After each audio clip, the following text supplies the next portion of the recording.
So I got the picture from yesterday's thing, and all I can say is I'm a fucking awkward human. Like, I don't know how to. I was like, I just look like I don't know what to do with my face. That's how it comes across, I think. I showed it to my brother, and he's like, you look like you're trying to hold in a laugh. It's like, well, that at least makes me feel a little bit better and slightly less awkward, but I still feel really hellishly awkward. So, I mean, I think that's just one of those things at this point in my life I just have to accept. And it seems like it's more the norm than anything, like from people that are actually trying to do things, I guess. I don't know. It just seems like it's really hard to socialize and really hard to connect and know what to do in new situations. So at least I keep to that, I guess. So yesterday, I talked about it was like everything. It was a really good day, and like I was seeing all these synchronicities and everything like nonstop. And of course, as I was saying that, I saw 111. So last night it went kind of weird, and it's kind of interesting to me how it doesn't matter how good something is that happens in my life or how much I look forward to something. I mean, regardless of if I'm hella awkward or whatever, because I'm just, at this point, I'm just going to accept that I'm hella awkward and embrace it, I guess. And yeah, see what happens from there, I guess. I don't know. But my brother's laughing at me now. So yeah, okay. Anyway, because I just responded that I feel like I wasn't getting ready to laugh, but if that's what it looks like, then that's okay. So anyway, yesterday, all these good things, right? And two. And then today, or no, not today, last night, I went over to my brother's house because I was going to have dinner with them, and I did. But when I first got in there, it's kind of iffy on going into the garage anymore, and I should, at least until Jen officially leaves town, I should probably just plan on going in the front door and assume it's safer. Because yesterday, I have a garage door opener because it's easy to go in the garage, right? Unless they're in there and have the house door wide open, and then the dogs are loose running around in the garage and all this stuff. It's like, so yesterday, I knew that was a possibility, but I sent my brother a message to see if it was of concern, but he didn't respond until after the fact. So what I did was I moved the garage door opener to the passenger side of the car, and I went in on that side, hit the button and shut the door real quick, and like got up to the door in case there were dogs loose. And apparently the Basset Hound was right at the door, and there's threes. So, Jen made a mad dash for the dog. I mean, she didn't know that I was like literally right there ready to catch, and I caught her, so it was fine. But like Jen smacked her head on the garage door. It's like, well, this is a whole ordeal for just coming in the house. It's like, well, I sent him a message, but he didn't respond. But I think he responded before he came downstairs with the bed frame, but I was already in the house. So, oh well. But she was supposed to leave this morning, and when I was over there at 10:30 this morning, because I was switching out. Okay, I took my cousin to get his cast off today, and we took my dad's truck because that was the vehicle that was available, because my dad doesn't want his truck over in their neighborhood overnight and all this stuff, despite the fact that they have cameras in there or on the front of the house. So that's kind of whatever. Is what it is. But since I left last night, since I was over there for dinner, they brought me back home, so I just left the car over there.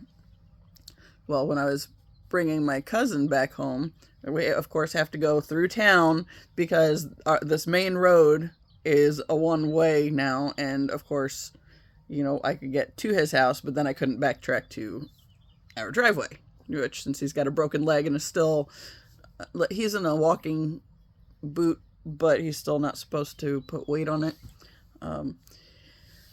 So yeah, I was like, well, since I'm already going to have to go around to get back to the house anyway, I'll just swing by my brother's house, switch out the car and or the truck for the car, and come back and, you know, take the other one to walk the dogs, because it doesn't have leather seats and, you know, less concerned about doggy toenails, especially when there's 5 dogs and just they're used to it as well. So it's like, I really don't want to put them in the truck anyway. I've done it before, 5s.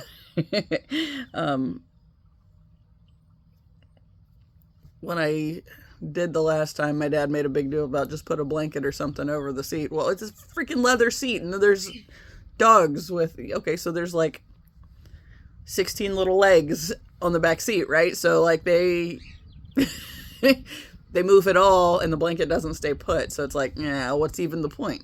So it's like, to just bypass all that, I'll just switch out the cars, right?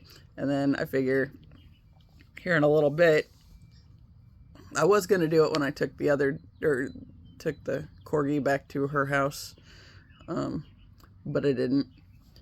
But I'm going to go back over to my brother's house and switch the cars again. I told him I might take their dogs on a walk when I do that, depending on what's going on around there, and if Jen's still around or whatever. She's going to try to miss rush hour, or the morning rush hour, but then she did miss the morning rush hour, but I don't know how the rest of that was looking. So, and then there's some other minor glitches in the plan, so don't really know what's going on there yet. But anyway, back to last night. How about that? Last night, so I have these good things happen, and then I come back home, right? When they drop me off at the house, I come in, dogs are all happy to see me, and of course, since I'm mindful of the trash cans and what goes in them, and what's on the table, they didn't have anything to get into, so they were better about staying out of trouble that way. But then I was watching yesterday's video, which I didn't even end up finishing it because my mom called and interrupted me when I was in the middle of doing that, and I was also writing down my card stuff, because I have this it's a weekly tarot journal thing, but I use oracle cards, and I do that every day. And that, like, I was doing that and watching my video, and my mom calls and says, "What are you doing?" It's like it's like my brain just like froze. It's like, I don't know how to respond to this question right now, because of course they don't know about the YouTube channel, and I don't want them to. And then I like forgot what the other thing even was. It's like, oh, the cards. I just finally said I'm playing in cards. But yeah, it's like my brain just completely had a malfunction. So anyway, I've been getting a lot of messages for months about, you know, making sure to use integrity, right? And like, that's the constant theme. And last night,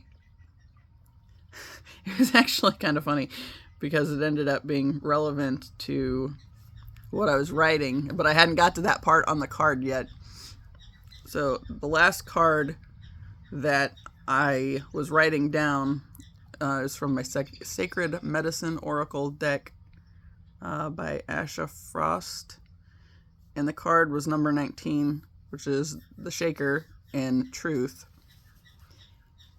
But before I say what it says, the phone call was my mom trying to talk me into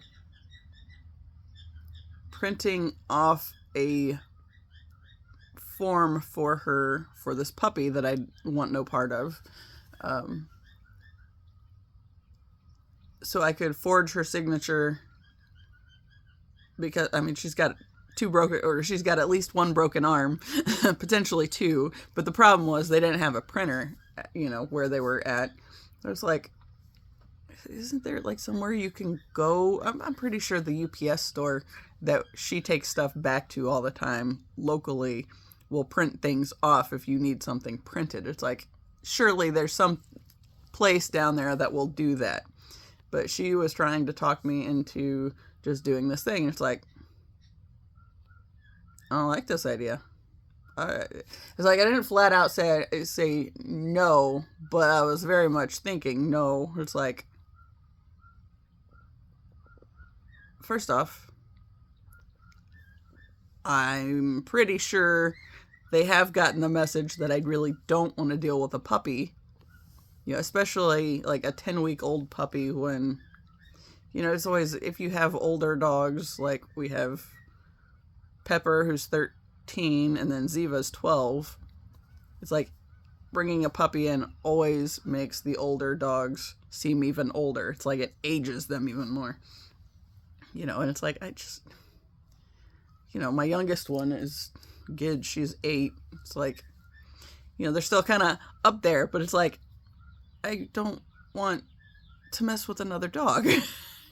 Especially because I know I'm not going to get out of participating with that one just because I'm here, because the way I am, first off, I like dogs better than people.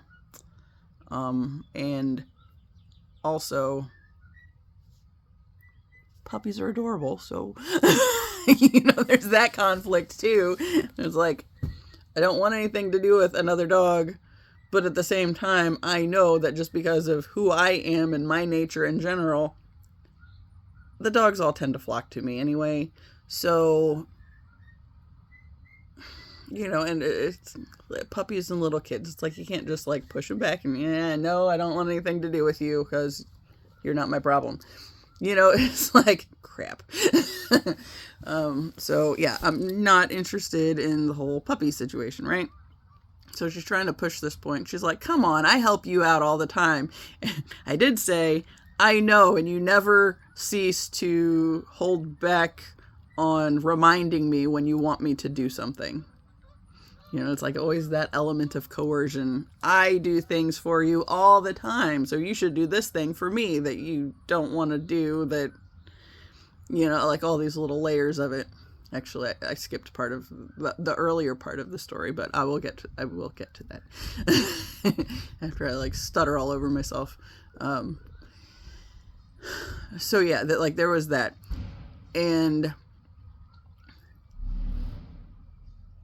I think she got the hint that I wasn't going to cooperate with that one, and apparently, so there's a big ordeal where they ended up getting 2 rooms. They were going to just have one, and my aunt and my parents were going to share a room, and then they were going to get one. That was going to be the arrangement. But then my grandma made a big deal about she wasn't going to stay with her sister. And so she made them get another room. And then she and my aunt were going to stay in that room. And the other two or my parents were going to stay in the other room. But then that didn't end up happening because, of course, her sister wouldn't hear of her not staying in the house with her. So, she's staying there. And they have 2 rooms, which I guess worked out pretty well since my mom's broken herself anyway. Probably just easier not have to worry about sharing a bed. I mean, especially since they have a king-size bed here, which, I mean, is essentially 2 twin beds put together, and they'd be in a queen, but now she's broken herself, so it's just all this complication. So my dad gets his own room, and my mom and her sister are sharing a room. It's like, probably better for everybody, honestly. So my aunt was chiming in on like some of the conversation. I don't think she wasn't trying to push me on that end as much as, just checking in with other things and talking about various other aspects of the trip or whatever. But yeah, like when Mom was like, come on, help me out. And then she says that, how was it? She said it. I don't know. She said she was going to send me an email with the paperwork, but she never did that. So I'm thinking she must have got the hint. Or I think at this point she knows that even if I don't say no, if I don't say yes and commit to cooperating, then there's a good chance I'm just going to blow it off because I don't want to. And I also don't want to be coerced into feeling bad because I didn't want to go along with whatever either. So, as I'm getting off the phone, I see that I have a text message from my dad, and it just annoyed me completely too. And literally all it said was, "How are the dogs, sweetie?" It's like, okay, first off, don't call me that. Secondly, we don't talk this often, and it's okay. We don't need to. But especially with these little lovey-dovey terms and bullshit that, this is the same man that called me a dumb bitch back in, November 2023, and I am confident because of his refusal to work on his own stuff, he would do that again in a heartbeat. And so like this lovey-dovey bullshit, it's like, what do you want, and fucking leave me alone. But yeah, so like I didn't even respond to that. It's like I sent my brother the screenshot of like the comment, and it was like from the group text that I have with just my parents, and I sent it to him. Like the last message before that was from April 13th, and I don't even remember what that was. I think there was something with the car not doing something right though, and of course that got blown off. But yeah, it's like I just don't feel the need to respond. But then I sent the picture to my brother, and he sent me a question mark. And I said, so Dad sent me this at the same time Mom was on the phone with me trying to coerce me into, forging her signature on this thing because she wants this puppy and all this stuff. And it's like, first off, I'm confident our father doesn't care about my dogs except for if something's going on with them that might potentially give them access to my energy again. That's literally the only extent of how much they actually would care about my dogs. So it was just like, yeah, I just not gonna do that one. Just blow it off. So it was like, it just felt like with the timing of everything, it was like, even if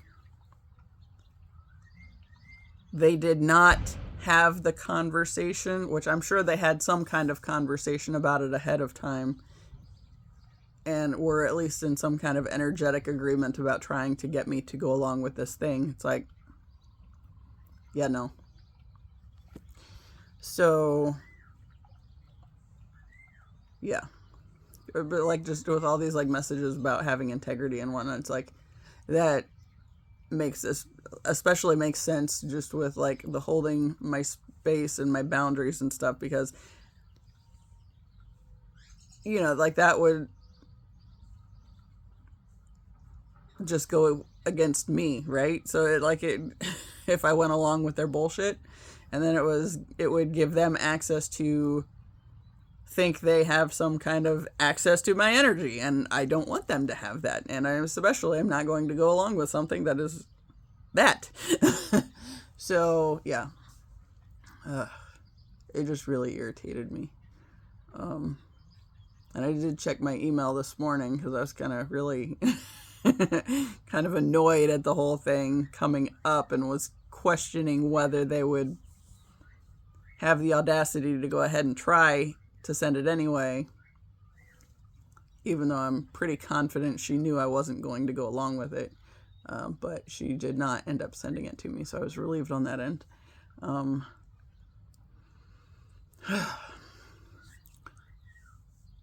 yeah, the earlier part of the story from earlier yesterday when I got over to my brother's house and was talking to his wife. I don't normally spend a whole lot of time with her, but since I had just gotten over there, since she busted her head on the garage door when I was there to catch the dog, which honestly, all I would have had to do for that dog to catch it would have been open the door and make her think we were going on a ride, and she's like, she would have been good to go. But then I would have had to take her somewhere. So, but anyway, so I'm in there. My sister-in-law starts talking about her best friend, and like just the way it came up, it's like, I don't really get how this pertains to me initially, right? And then she just starts talking about him and comes up with the last time he met me, blah blah blah, he's really interested, and he didn't say that he thought I was really attractive, but she could tell from, how he was talking that he did. It's like, I've barely talked to the guy ever. And she's like talking about, he's asking when I would come out there to visit, and like if I would be interested. And she goes, it wouldn't have to be anything like more than friends necessarily. It's like, yeah, well, that's all it would be, because I'm not shopping. It's like I have this other thing that I'm pretty convinced is going to work out favorably for me, and I'm not backtracking on that and submitting to a lower timeline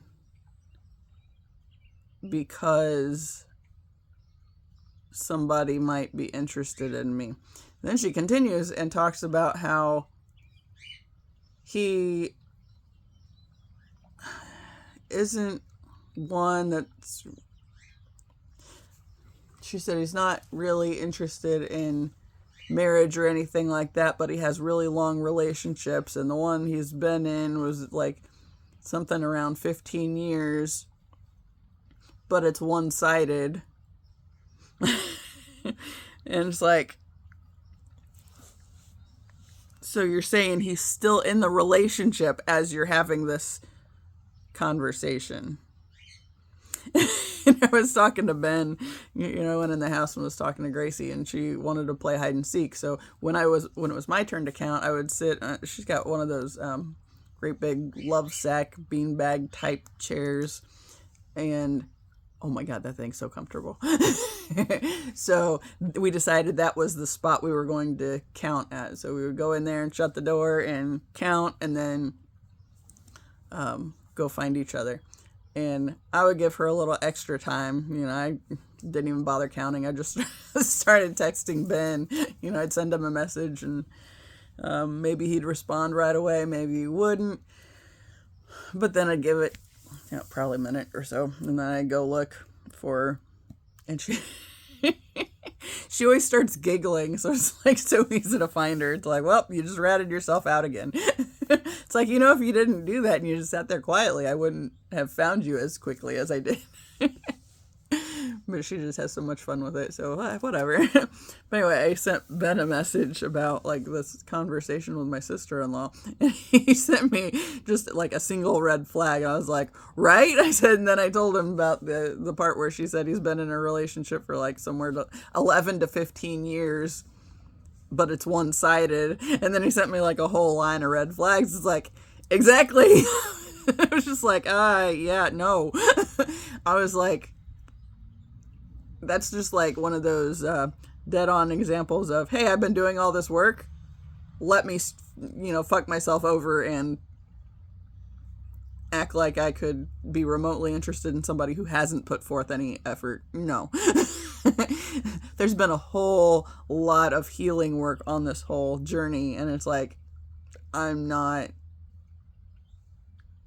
giving up for an easier timeline so somebody else doesn't have to step into the fullness of who they are fuck that noise. It's like I have done so much in the past couple of years to try to get myself to a better space with like all this healing and whatnot.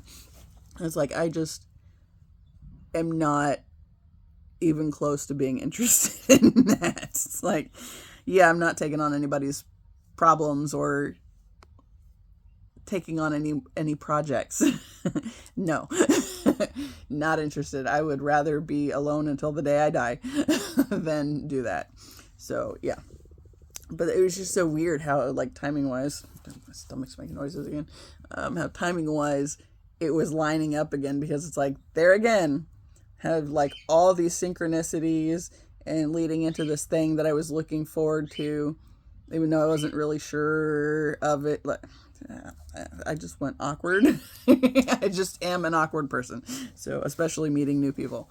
But then to have these two things that come up later that are like, I mean, it's literally like the universe is just saying, hey, now how are you going to respond to these kind of situations? Because in the past, you know, you might have gone along with this bullshit. But, you know, and like that was literally how I met my ex, was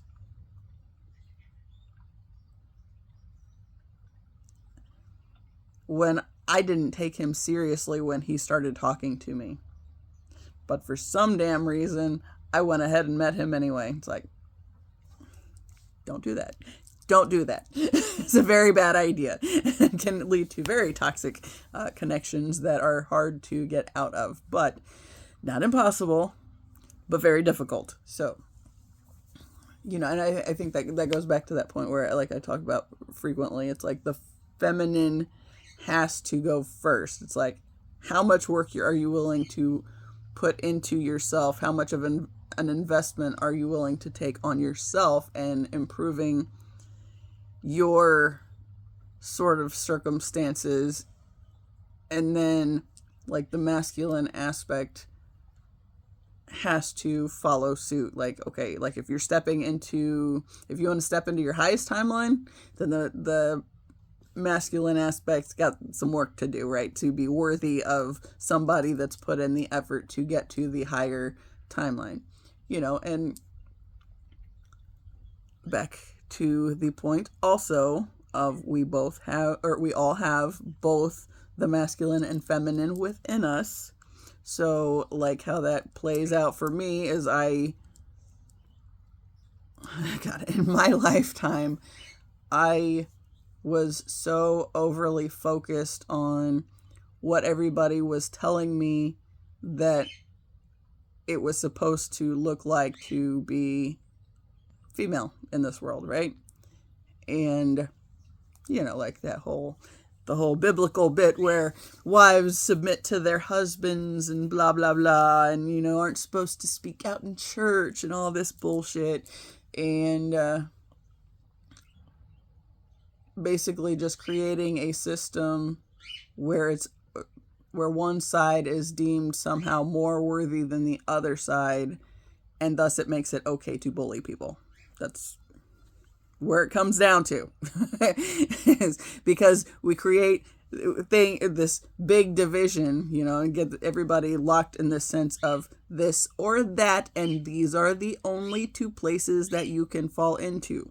So you must either be completely male or completely female, like to the extent of you got to behave like the world conditions you to behave as either the female or the male, right? But then demonizing the aspect, okay, like demonizing the feminine in the male population looks like making fun of boys for having emotions and being capable of crying, you know, and, you know, being demonizing that aspect of them. It's like the part where, yeah, empathy is kind of in there, you know, so why we have a world that has so little empathy, because we literally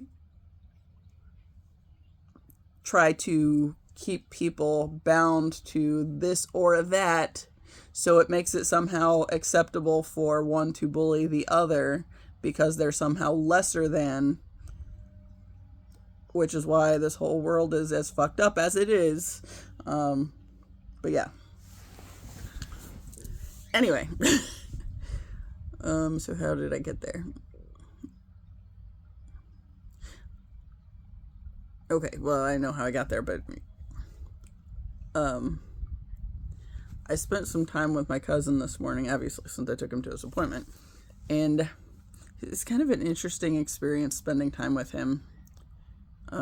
There's a wasp that really wants in my room and it's not getting in here, but I just keep seeing it come come down on the window. But anyway, I was spending time with him and made this one weird connection that I just didn't pay any attention to, until today.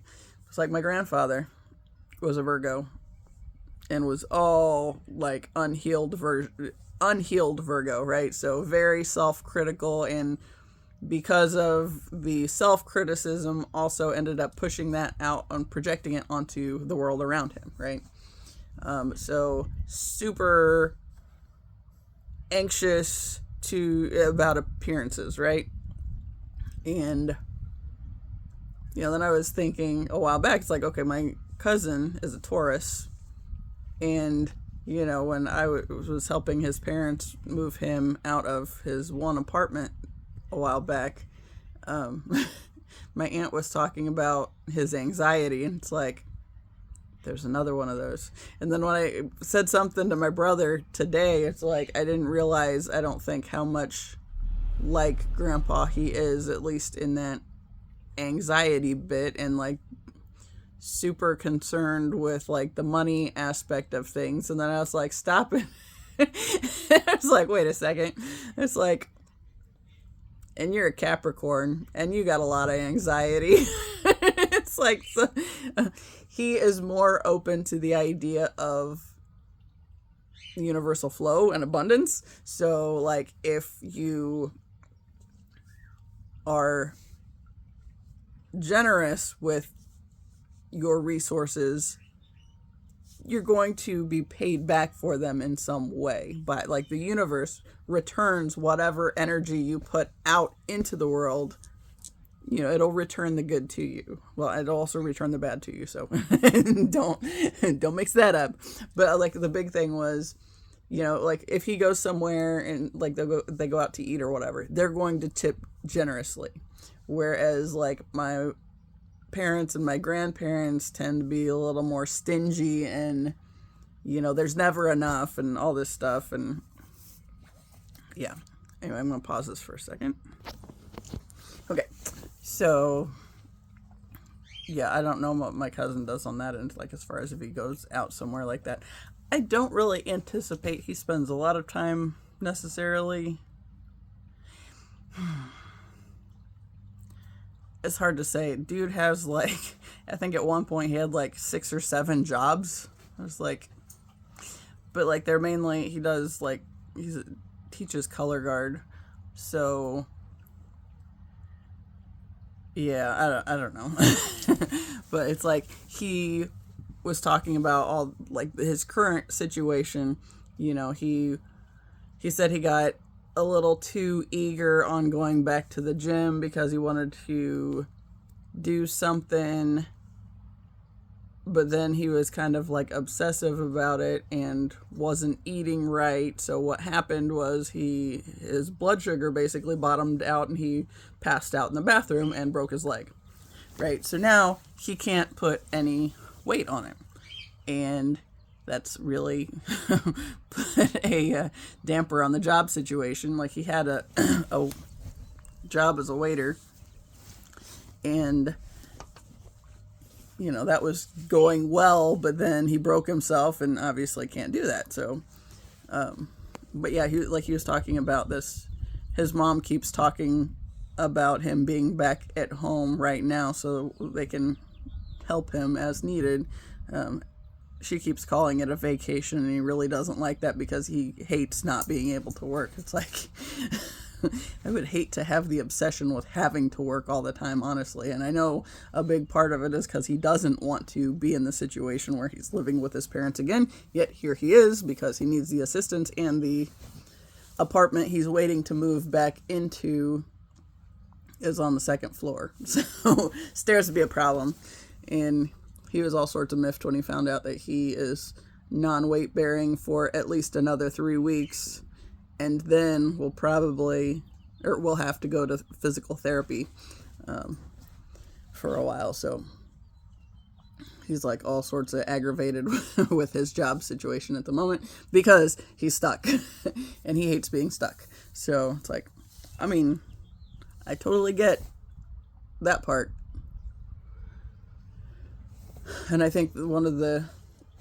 Well, we don't need to do that right now. She's getting fussy at me because we haven't played in a while, probably. No, take a break.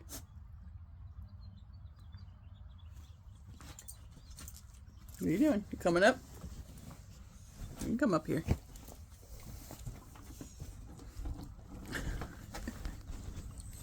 Hi. Thank you. Yeah. It's like that's one of those things that I've kind of struggled with myself because I have no problem working hard. But it's like in the current structure of the world, there's no way to get ahead, period. Because you spend all your time working to have the things for what? Just to die before you can enjoy the things? I mean, that's lame. I don't want any part of that. And go back to that Tim that I used to work with. He worked together at a factory during the pandemic. And he was a way awesome dude to work with. And he kept wanting to get a group of people together to go out after work at some point. Never happened. When I was going to move from the Greenwood location to the Greenfield location because it's closer. And so there was that whole thing. But then I was also getting into like meditation and stuff through like Aaron Dowdy and Victor Odo's like classes they were doing. Like I was learning things through like that, and I started really thinking it's like, I think it's time to start working on the writing, which is one of those things that I know that I'm supposed to do in my life. So I was ready to commit to trying to focus on that for a while. So I did that. And then it kind of fell off. But that's not the point. The point was Tim. So Tim was this awesome dude, and his wife worked for the company as well. And he, honestly, he was one of the few connections I had with somebody who was, genuinely crazy in love with his wife. And the way he would talk about her, it's like, that actually gave me some kind of hope for my own future, right? And especially after going through a divorce and all that fun stuff. But Tim kept getting screwed over by the company, and they would promote other people over him who, at the same level, nobody wanted to work for these guys because they weren't as easy to work with. Tim would go above and beyond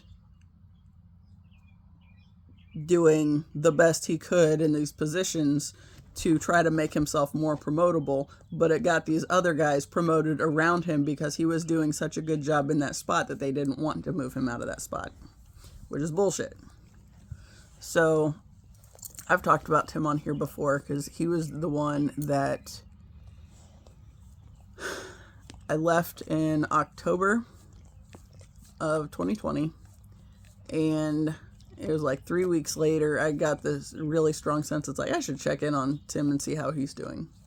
And so I sent him a message, and he was at work, and we had a nice little conversation. He said they were still kind of screwing him over about the promotion business, but he thought it was starting to move in a favorable direction, and they said they were actually going to, focus on or look into his situation a little more and see what he could do to get him there, which he should have had the promotion way ahead of most of the guys that got it over him.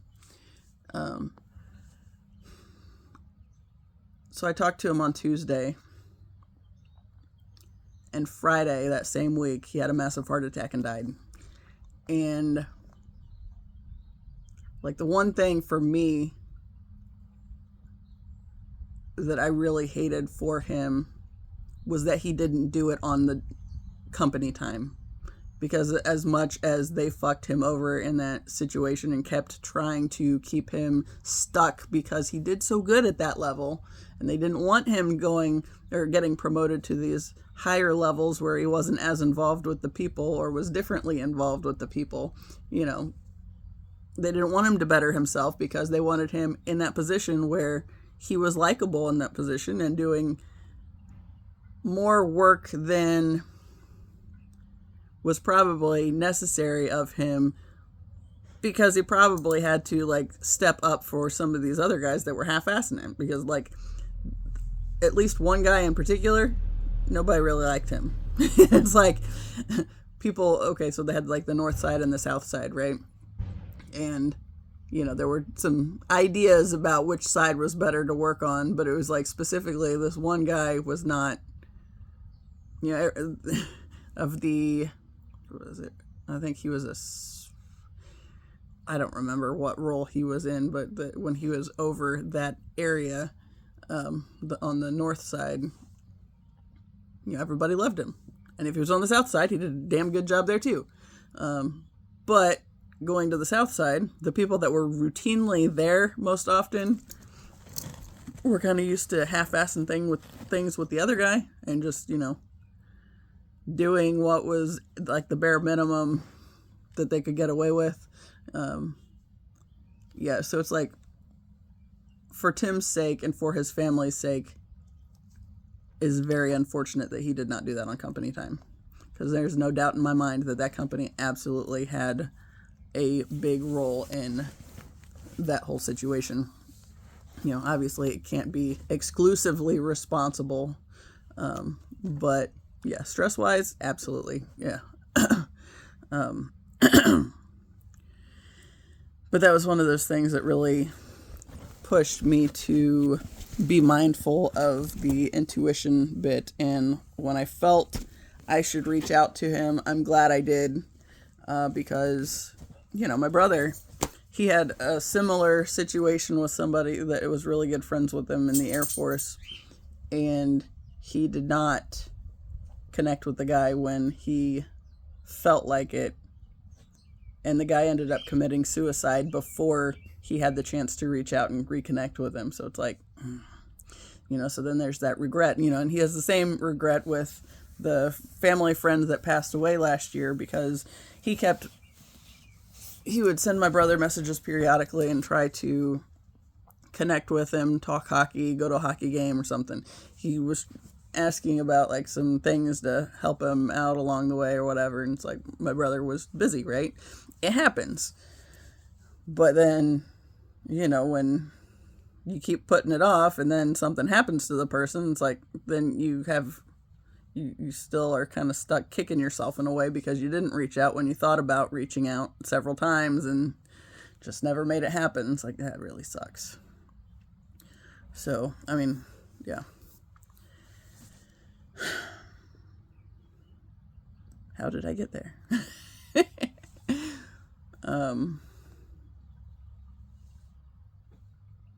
Or I guess, where do I want to go from there is the bigger thing.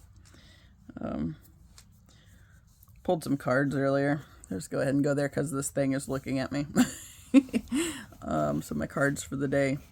It's just they all seemed very connected, and they all seemed very relevant for, my day and what all's been going on, right? Or just like where I'm at in general, I think. So, first out, and it jumped, is this freedom card, right?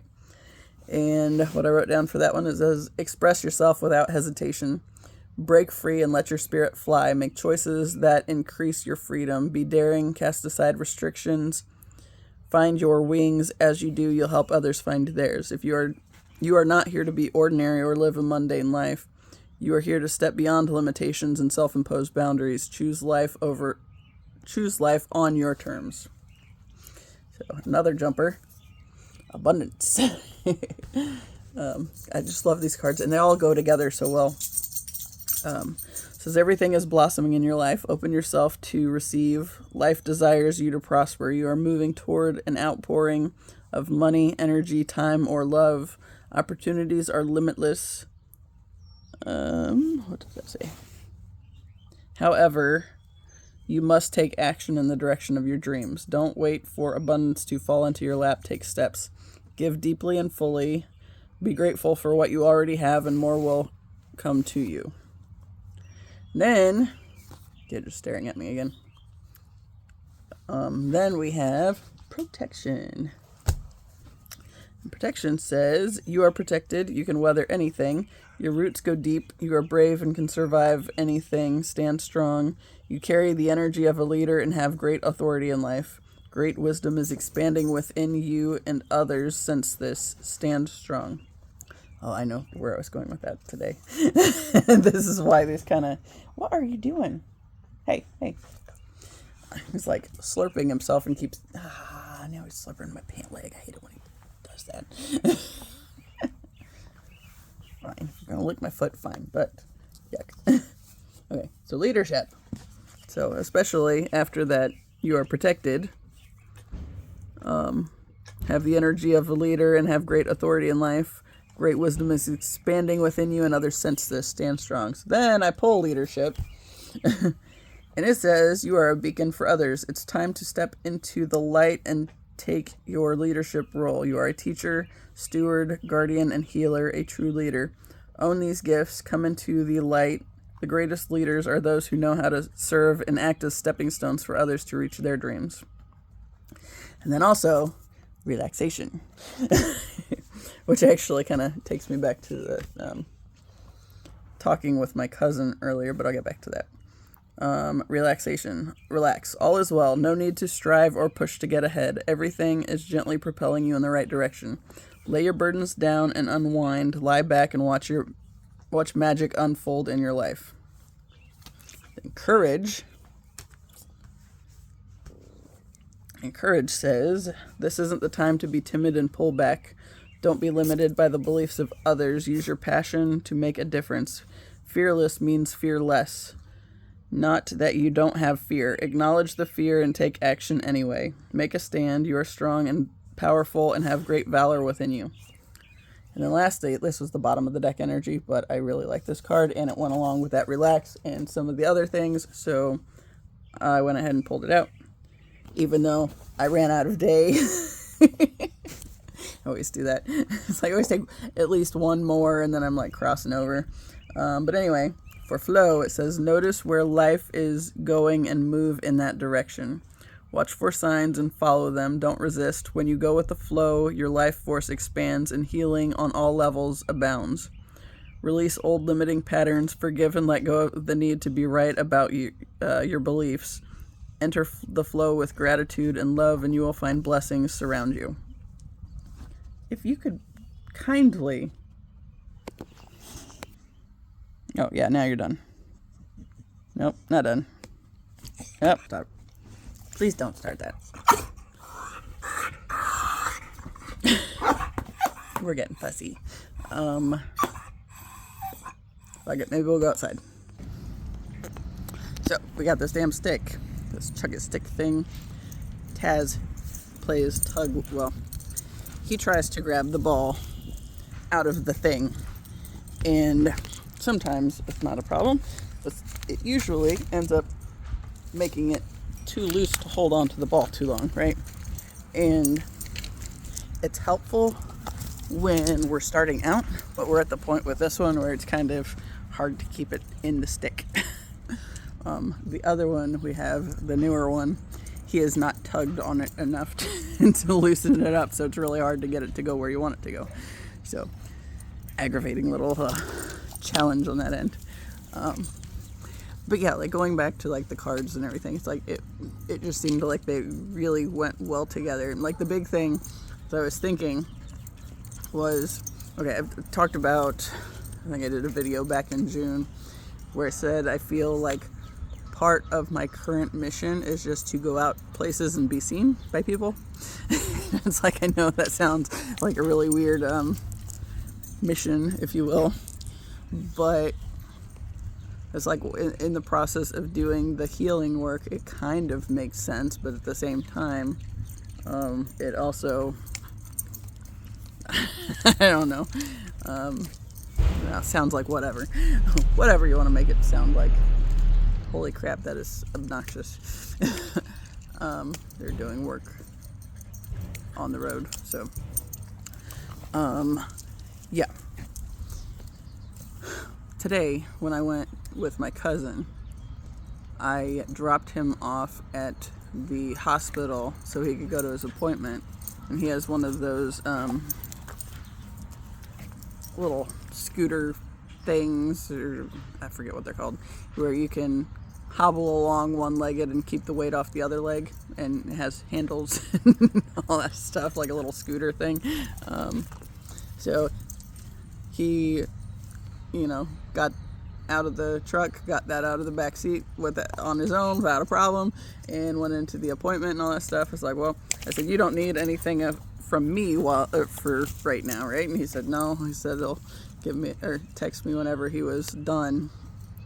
And I said, okay, then I'm gonna go. I went to Hardee's for breakfast because I can. So I did that, and I was there early enough to do that. So I did, and it was very good. It was one of those things. It's like I thought about going through the drive-thru and just eating in the car, because a lot of times that's what I'll do. But today it's like, yeah, I'm gonna go in and eat by myself. It's like I have no problems eating by myself. Like that. Yeah, I have thought on occasion I've probably made people uncomfortable because I'm willing to do that. It's like it just literally doesn't bother me to be by myself. So yeah, thus I can be super awkward when people are around and when I'm talking to people, but I have no problem eating by myself. But anyways, like there's one of those little old men's breakfast clubs. Like my grandpa had one in town that he used to be a part of, but they have one of those out at that place. And it's like, I don't know. I just always feel weird about being around. I mean, not okay.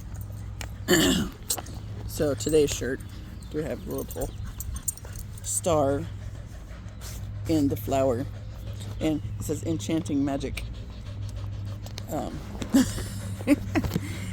I had my zip up hoodie over it, and you can still see the star, and I'm sure since it's in a circle, people will say things on that, on the witchy end of that side, right? Which I really don't give a shit about, but especially since there's like a bunch of old people, it's like I kind of figured that was more likely to be the case, that they'll believe any kind of way about anything about me. So it's just kind of like, yeah, we're just gonna do it, right? And we're gonna go and not worry about what anybody else is doing. So it's perfect opportunity to kind of try that on, I guess. And it's like, it was fine. It's really weird though, and I really wish my stomach would stop making noises, because I'm sure since I have my elbow on my leg, you probably hear it. But it is what it is. So when I went, okay, I got back over to, I finished eating, went over to the hospital, and parked out in the parking lot, obviously, and then walked into the building to go to the bathroom. And because I figure that one's probably cleaner than the restaurant bathroom anyway, right? So, and that Hardee's, for some reason, okay, only one stall has it, but the smaller of the two stalls, the one that's not the handicap stall, has a freaking mirror over the toilet. It's like, I don't really need to see my ass when I am in there, but it's like, it just always is weird. Like the first time I went there with my aunt, we went in and ate, it's like, there is a mirror in this bathroom and I don't know how I feel about that. But yeah, so I figured I'll just go to the other one because I don't have to worry about that crap, right? So I go to the hospital, and of course there's the metal detector you have to go through when you're going in, and no big deal. Like, I don't even carry a purse most of the time. It's like I have my little wallet thing with my cards and money in it in my back pocket, my phone in the other back pocket, and chapstick and a whole bunch of rocks in the rest of my pockets. Other than that, and keys in some pocket. There's 5. Today's mainly the 5, so that's all about change. But yeah, so I go in the metal detector, and it's fine. Go in the door, and the security guy was looking down, but I spoke to him first and said good morning, and then he looked up at me and just like, he said good morning back, but then it's like he just looked at me. It's like, okay. So then I went in to go past the desk where the volunteers are in case you need any assistance with anything or want to find where anything is. It's like, well, I know I just have to pee, and that's all I'm interested in doing here. So it was a weird thing. There's these two older ladies, probably 70s anyway, sitting at the desk, and I said hi, and they just they said hi also, but just kept staring at me. So it's like we just had this awkward, long held eye contact the entire time I walked in from the double doors to past the desk, and that's probably a good 20 feet anyway. So it's like they looked at me, and I at least made eye contact with each of them briefly, but then the one just kind of stayed looking at me the whole time. It's like, all right, we're just have a little staring contest, I guess, whatever. But we didn't, we said hi 2 or 3 times. Hi, good morning. It's like, okay, we really don't have to keep doing this. This is kind of weird. But then I went to the bathroom, and then when I was going back around, of course I was walking away, so I didn't say as much on that end. She said have a good day, and said the same, and then I was walking to the doors to where the security guy was, because he's in between the sets of double doors, and then he was kind of looking at me the same way, and it was just this really long ongoing eye contact. It's like, all right. I don't know what to do with this, but whatever, it is what it is.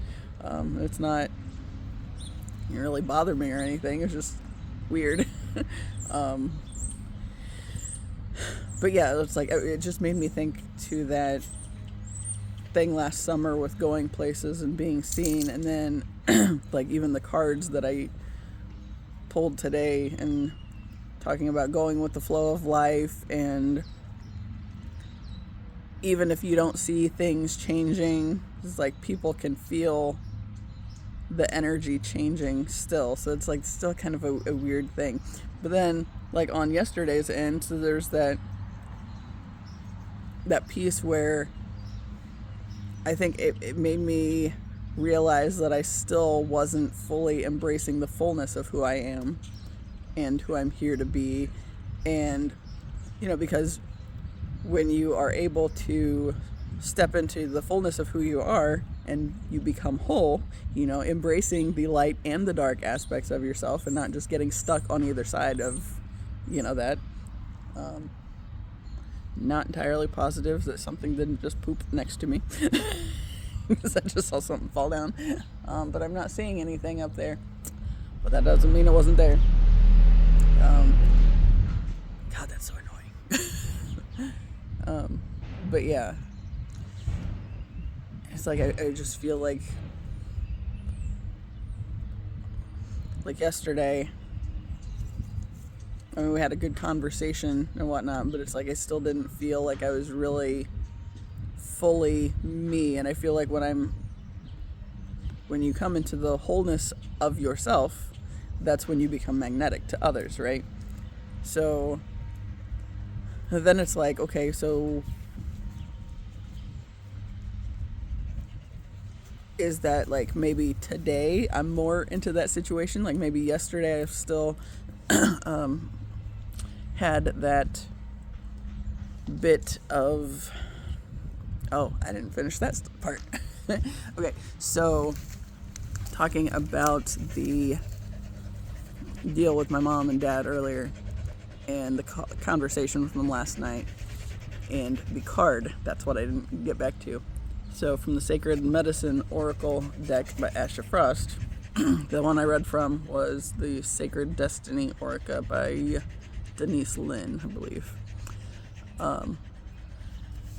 So the Shaker card is like literally after I hung up the phone and finished with the cards, that was the card that I was on and was reading and getting ready to write down. And the part that I was getting to talked about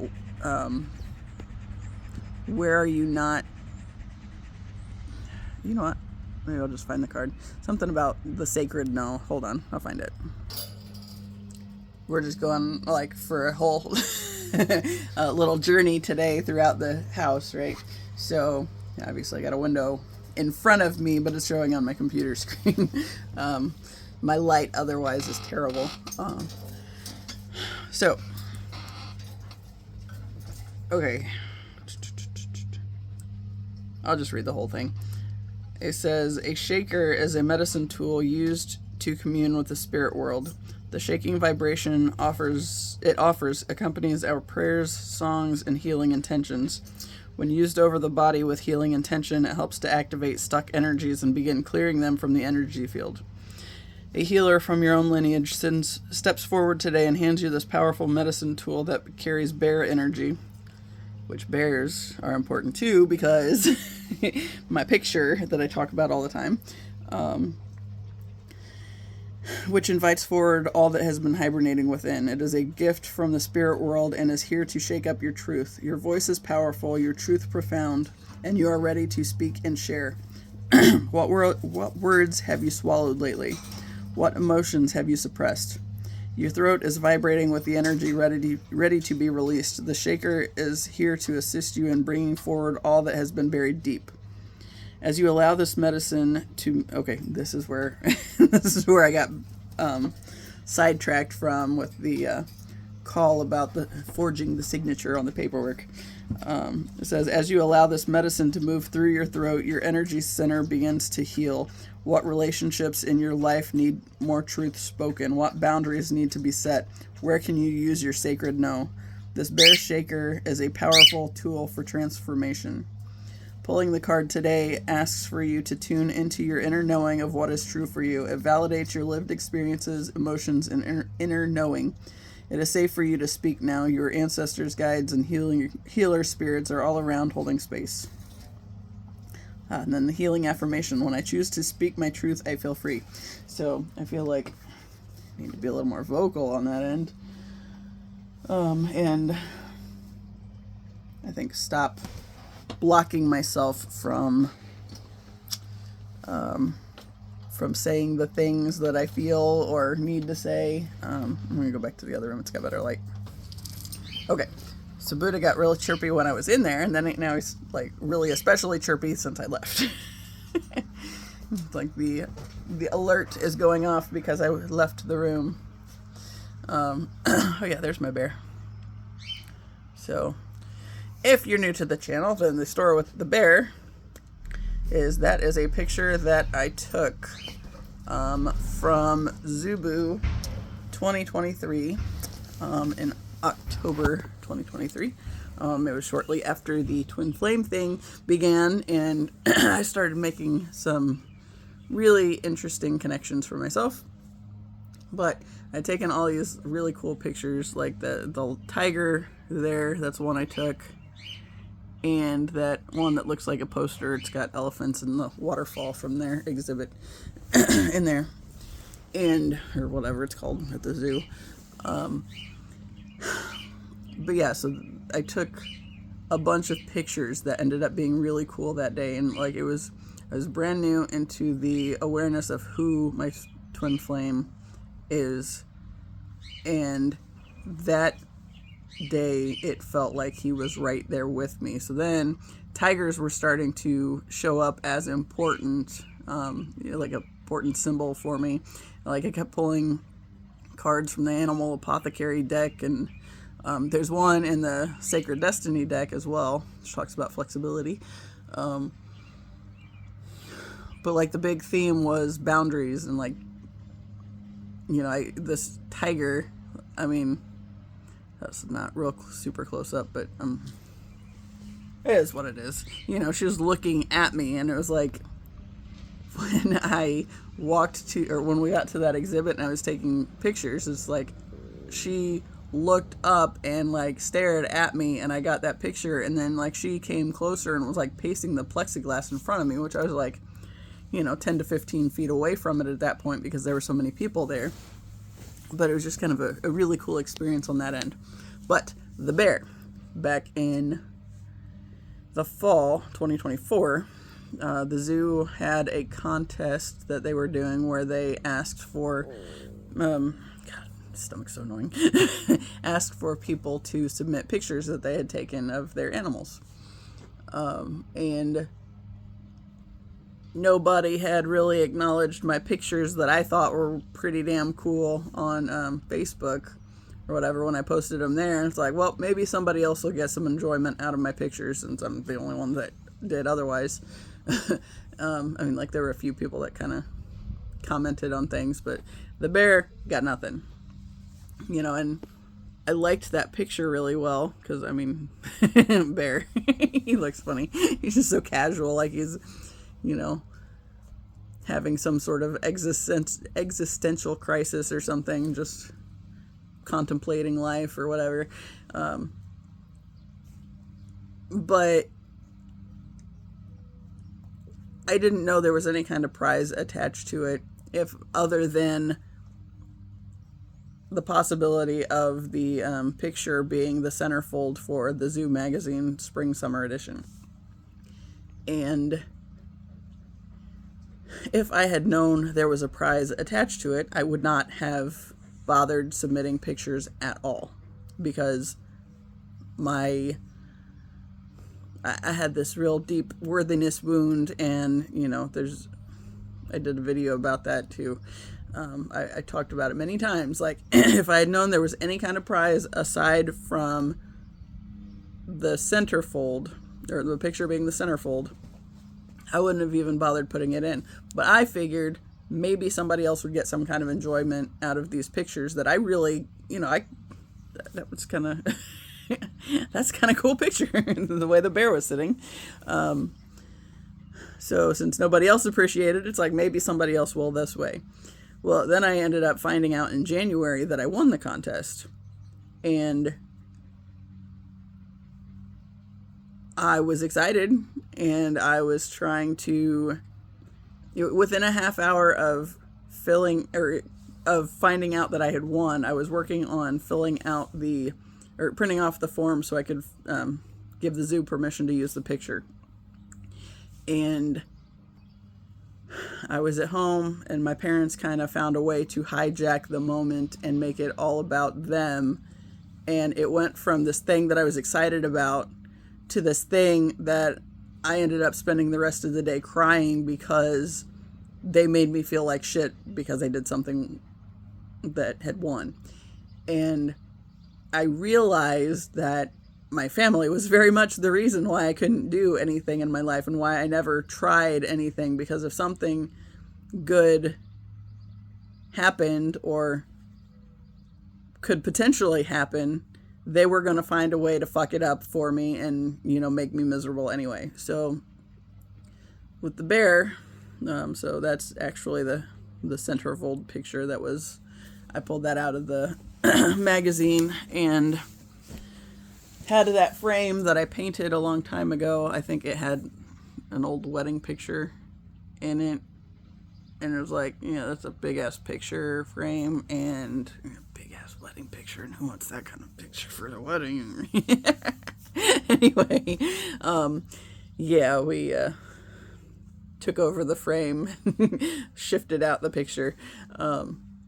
But then I painted it, and then, when my bear won, I had to trim it down a little bit so it could fit, but then I got it in there, and it's like, hey, perfect thing for the frame that I painted that I was going to put like a roller derby picture in it or something, but then I ended up retiring from roller derby before I had any kind of exciting poster. So bear poster won, and so I took advantage of the space that way, right? But yeah, the day I found out I won the contest, I was trying to get the thing printed off. My parents found a way to completely destroy my good mood, and then I spent the rest of the day crying.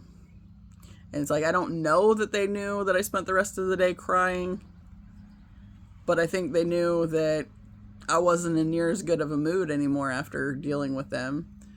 So there was that. But the next day, I went to my Wednesday night class, and it's like, you know what?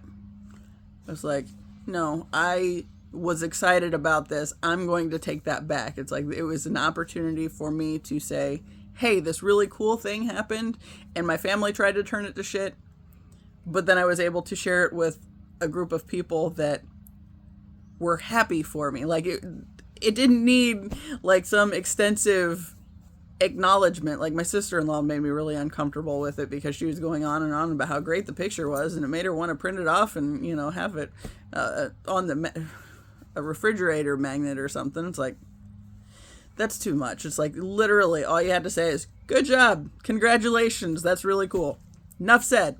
Don't need anything further than that. Didn't even really need that part, but it was like, at least for the class, they were really happy, like genuinely happy for me. And it, started my wheels turning on like things that I might want to do more with at some point in time. But of course it is really hard to to figure out things to do with that kind of stuff while I'm still in this living environment. And it really sucks not being able to be excited about things because I live with people that are so eager to suck the enjoyment out of things for me, and it's like, that right there is how you get to be 41 years old and never have anything, or have never gotten anything to show for it. Like, no, no house, no family, all that shit. Divorced, yeah, I got one of those, but like nothing worthwhile to show for it, because like my whole life, every time I started getting into something, it's like I would just automatically shift to self-sabotage because I didn't want them to destroy it for me.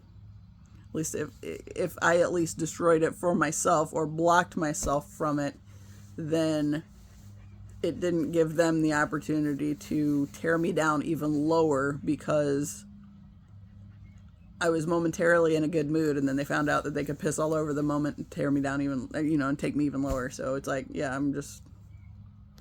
so my bear was the thing that it helped me realize what was really going on at the family level, and energetically speaking, like how that hit so hard every single time, and gave me the opportunity to reframe it for myself so I could, kind of take some of the enjoyment back and share it with people that could be excited for me, and not uncomfortably bragging on it because I don't like that either. It's like, hey, cool, congrats. Literally, that's enough. And then, what the prize that came with it, the lady said that there was a prize package. They get it together and send it to me, right? And they even had like a tracking on it and all this stuff. It's like, what kind of prize is this that I'm getting? And it was 4 free ride or animal feeding passes. That's all the prize was. It's like, oh, the point of how I said that. Not that I'm not grateful that I got that, because I am. But knowing that if I had known there was any kind of prize package, I wouldn't have bothered submitting the pictures at all. All I knew was the centerfold thing, and and I figured, or I thought maybe somebody else could enjoy the pictures, but then when I got the free passes, and it's like, well, that's pretty cool. But how sad would it be if I would have not put anything in at all because I didn't feel worthy of 4 free rides at the zoo or, animal feedings? It's like, that's sad. To me, that is really sad that I would literally have just gone into self-destruct mode to keep myself from doing anything worthwhile because I didn't want my family involved with, oh, you're happy about something? How can I fuck that up for you? And that's how they are. So it's like, I can say honestly that was my self-protection mode, right? So it's like, how can I have something that I can be excited for when these are the people that I live with? And, I've talked a lot on here too about how my family always made it this big deal, and if you have secrets, it's a problem because it means you're doing something you're not supposed to be doing. And my brother and I can both actively think back to moments where we ratted ourselves out when we weren't really doing anything wrong, but because the family dynamic was, don't you dare make this old man look bad. And then we had all this anxiety because that's how we were raised. Like, if you're trying not to let people know about things you're doing, it means you're doing something wrong. So then we would rat ourselves out when we weren't actually doing anything wrong. And what would happen was we just set ourselves up to get made fun of by the family. It's like, that's some bullshit. I was like, that's, and I've realized, and like the bear was one of those big things that helped me realize this. It's like, sometimes secrets are perfectly acceptable because it's a means of protecting the thing that is important to you. It's an extra layer of protection for this thing that I was excited about, but then they had the chance to try to destroy it for me. It's like, that's literally how this family works. It's like, oh, you did something good or something worked out in your favor? How can we piss all over your moments so we can make you feel like shit about everything that you are, and we get to thrive on, your energy because, because that's how they are. It's really irritating. But I will say that since I have stopped oversharing with the family, I feel, God, that is so annoying. I feel much better about a lot of things, and I can actually get some enjoyment out of my life now rather than just waiting for the bottom to drop out all the time and waiting for the thing that got me made fun of for the next thing, right? So, yeah. It's really interesting when you start to see how this shit's been going on. This is literally my lifetime has been spent dealing with this kind of stuff. And the twin flame thing is the thing that gave me the motivation to start setting boundaries.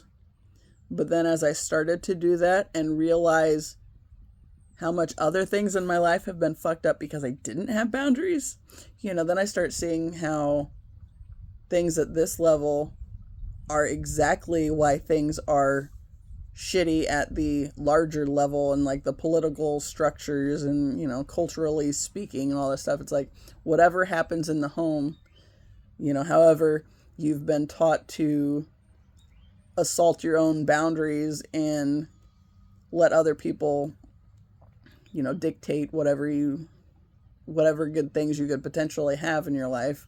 It's like that's literally how we get to the world that we've had, where there's like a whole lot of people thriving on keeping others in the shitty mind point, shitty way of existing because they feel better having torn somebody else down. It's just, and going back to that bullying thing on here from the other day, it's like I had that one day I was in an amazing mood, and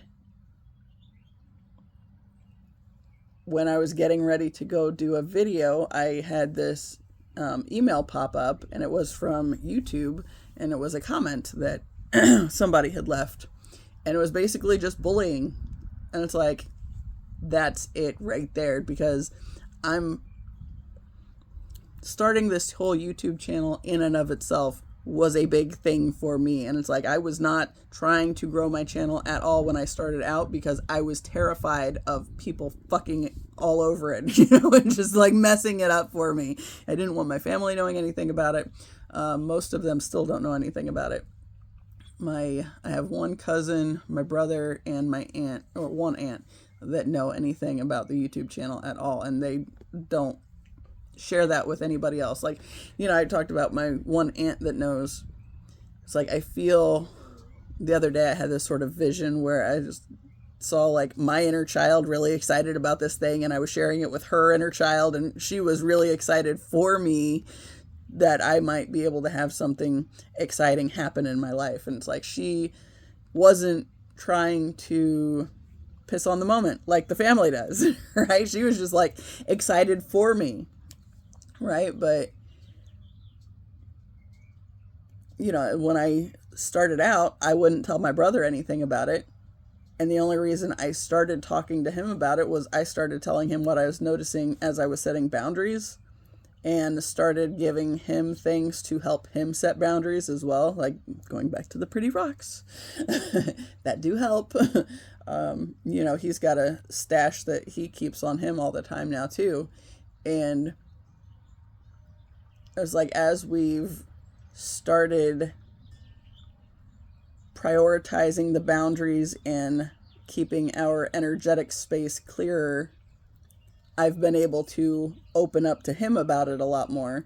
Whereas before, I knew that he was still too wrapped up in the family belief system, the toxic structure that we came out of, that if I would have said something too early, then he would have probably panicked and told my parents, because of that piece where if you have secrets, it means you're doing something you're not supposed to, where in reality, it's just a means of protecting myself, right? So I kept that completely quiet even from him until he started making the connections for himself too. And then it was like, okay, now that I can trust you, I can share this thing with you. And it's like, and I even said that. It's like, I knew that if I told you before, you probably would have ratted me out to Mom, thinking that I was doing something somehow wrong. And he's like, no, I'm glad you did that. It's like, exactly.